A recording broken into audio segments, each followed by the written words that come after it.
What's up guys, and welcome back to my channel. We're going to be talking about how to navigate your characters through a scene, what the beats of a scene consist of, and we're going to be debunking some old myths. That's what's coming up on today's episode. Stick around.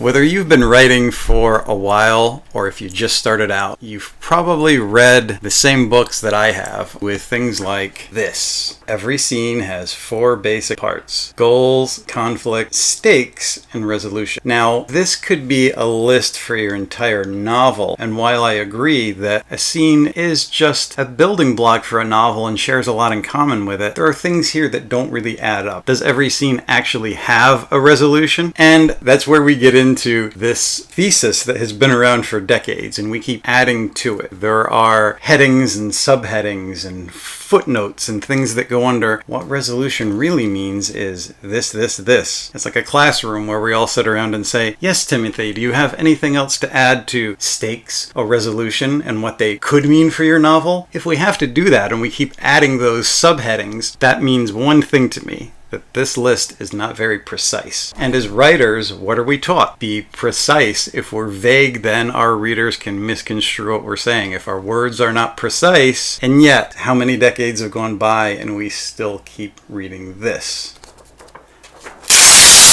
It's time for a new thesis. Number 1, the first thing we have to do in a scene, in the onset, is decide point of view character. If you're doing third person omniscient, you can be God and you can leap around from one person's head and one person's thoughts to another. But that can be a little confusing. Most of us are picking one point of view character per scene, and that point of view character is the one that we decide is going to get the most out of that scene. So once we decide what the point of view character is, then we have to make some decisions on how they navigate through that scene. Number 1 on our list that was would be goals.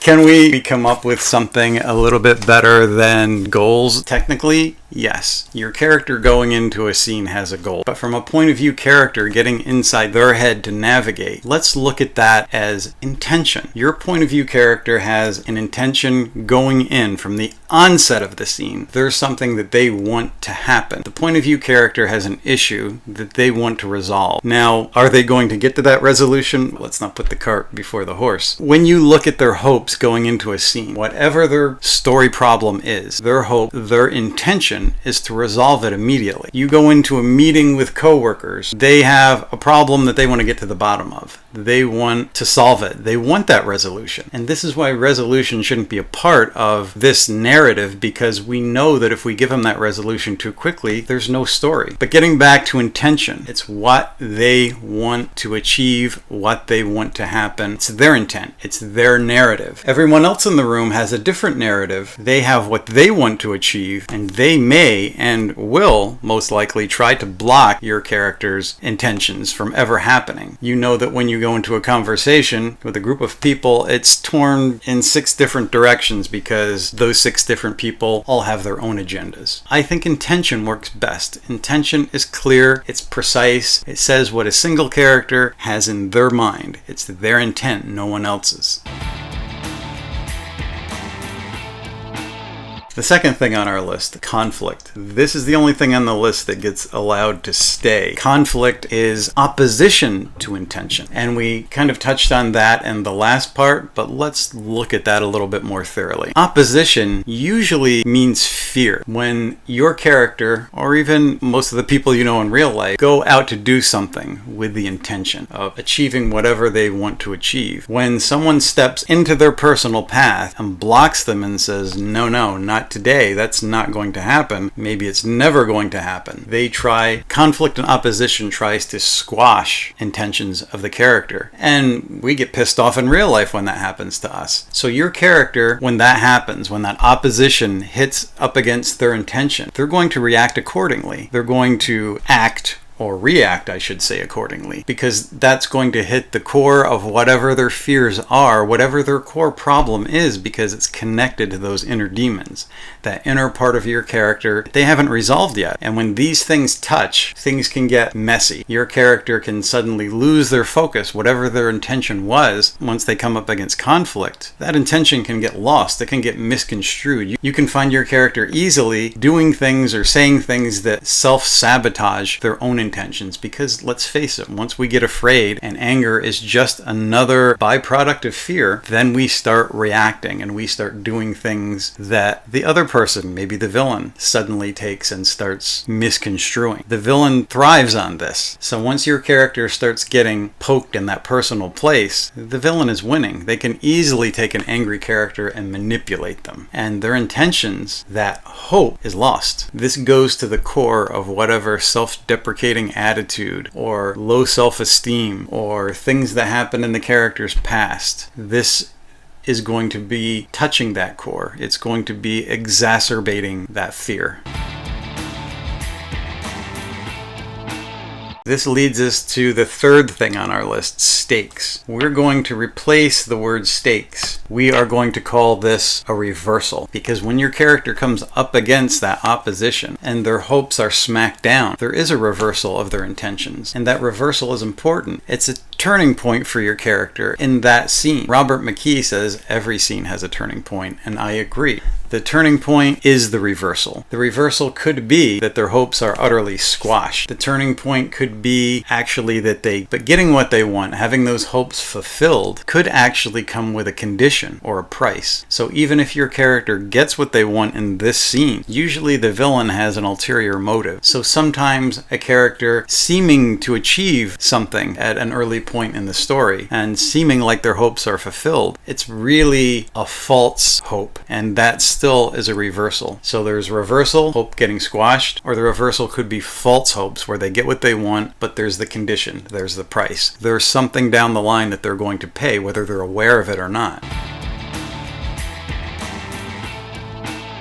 This brings us to the fourth part of our previous list, resolution. We're going to replace the word resolution with a surprise. Think about all the scenes you've read. Think about all the movies and TV shows that you've watched. There is no resolution. There is a surprise. And that surprise comes in many guises. The surprise could be a question that arises in the mind of the reader. Something happens that poses a question, or you leave the question to the reader. Never have your character going outside, say when that meeting is over, they go out in the hall and say, oh my gosh, what am I going to do next? You don't want to put the question in the reader's mind of what that character is going to do next, because that should be self-explanatory, and that's showing if you do it. Worse, you tell the reader what they're going to do next. Oh my gosh, I gotta go talk to my best friend Frank. He's always an angel when it comes to figuring out these things. Then we know the next scene is going to be a scene where she goes to see Frank. You don't want to tell the reader what the next scene is. Surprise could also be a revelation. Your character could learn something. It may be something they believe benefits them. It may be something that upends all of their theories. It could be something shocking. It could portend something bad that might happen. It could be the twist of something unexpected. Even an answer could be something that makes you think of questions or makes the reader think of questions.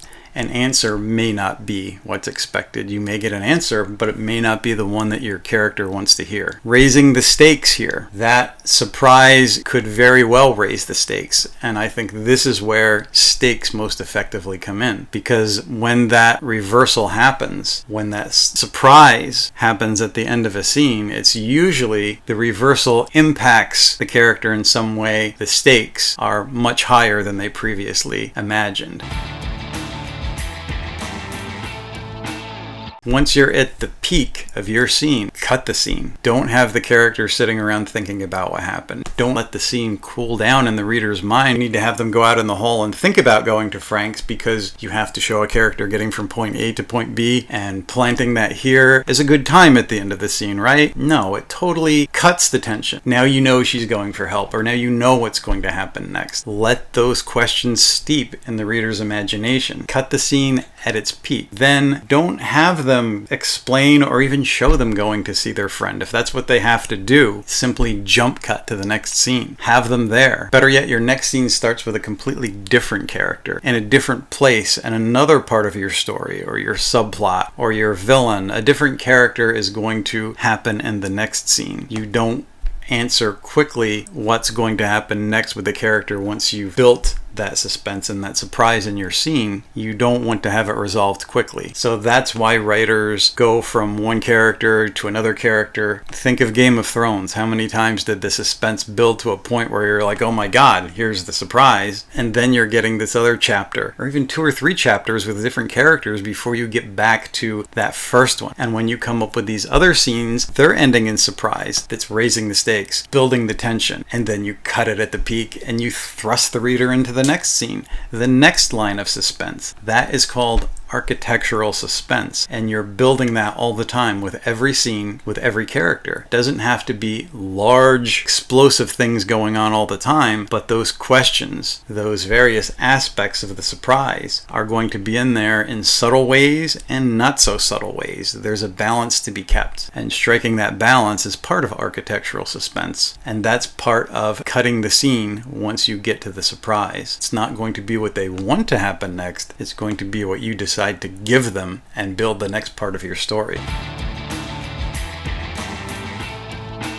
If you want to write a page turner, this is the way to do it. And this is the way you're going to construct every scene. You are not going to have fragments of someone driving to Frank's house. You're not going to worry about showing that unless it's important to cause a delay because there's going to be a surprise when character A gets to Frank's house, in which case maybe you need to show something. But let's think about that for a minute. Let's deal with fragments. There's no such thing as fragments. If you have a fragment, it either needs to be cut or it needs to be turned into a little mini scene. So-and-so is driving to Frank's house. They're caught in traffic. There's an accident. Something is going to happen to increase the tension. You're going to exacerbate whatever that character's fears are. You're going to aggravate them so that by the time they get to Frank's house and run into the next thing that they don't expect, they're not going to be in their best frame of mind. Maybe they make an ass out of themselves. Maybe they do something that pisses Frank off. Or maybe Frank does something that easily pisses them off. But you only show a fragment if you can turn it into something that's going to build your suspense. Now let's talk about sequences, because not every scene carries every one of these. And I know I said every scene should have it, but sometimes you need multiple scenes to pull off that surprise. In which case, you may have a sequence that goes from point A to B to C in 3 little mini scenes, and all of these points that we just discussed is going to be happening in that sequence. A sequence is just a stretched out scene, and the location may change, and technically when the location changes or the character point of view changes, it's a new scene. And that can happen. You can still build to your ultimate surprise by changing point of view, changing scene, but that big surprise is going to be the impact that's built within the suspense, within the little failures and the little surprises, the little questions that arise when you get to that big surprise at the end of the sequence.